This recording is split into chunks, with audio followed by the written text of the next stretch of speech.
bashasha, lakini na furaha kubwa sana kwa sababu ya ushindi mkubwa walioupata katika mashindano haya. Kwa mara ya kwanza Tanzania katika mashindano ya AFCON tumefikia kwenye 16 bora, na nyota njema huonekana asubuhi.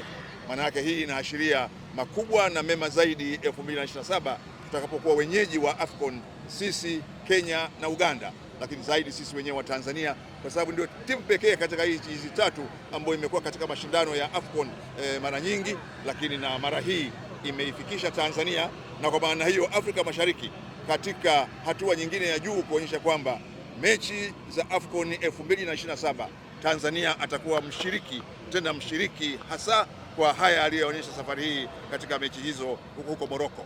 Ukiangalia mechi yetu na Nigeria, lakini ukiangalia pia mechi yetu na Morocco, hakika mechi zote mbili tulishinda. Tumepata somo gani sasa ikiwa sisi ni wenyeji wa michuano inayokuja kwa maana mwaka 2027? Somo kubwa la kwanza ni maandalizi. Lakini somo la pili ni kwamba watu mkiwa na umoja na mshikamano na uwezo wa kufanya mambo makubwa sana.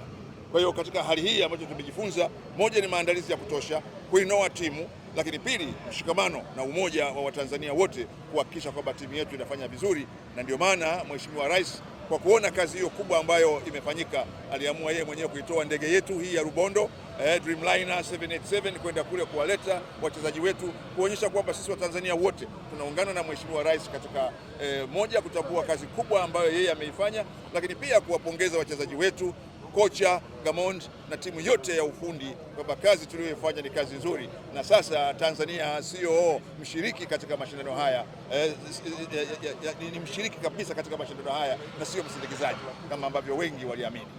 Mheshimiwa, pengine kwa ubora ambao sasa amemaliza hivyo na maandalizi ambayo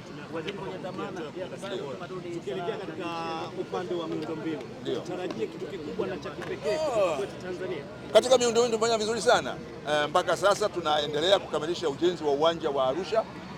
Karibuni tutaanza pia ujenzi wa viwanja vingine vitatu hapa Dar es Salaam vya mazoezi, na tumeanza kujenga uwanja Dodoma.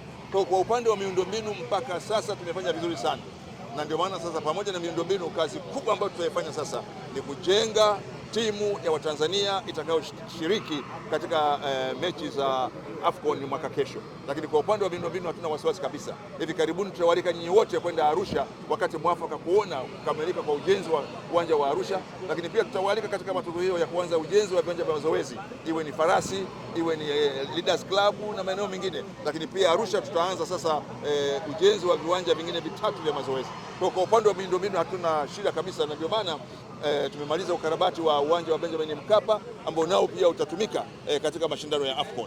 Kwa hiyo miundombinu inakwenda vizuri, lakini pia sasa uandaaji wa timu kwa ajili ya mashindano ya AFCON ndio sasa tumeanza. Yaani leo tulivyowapokea hawa hawaji kupumzika.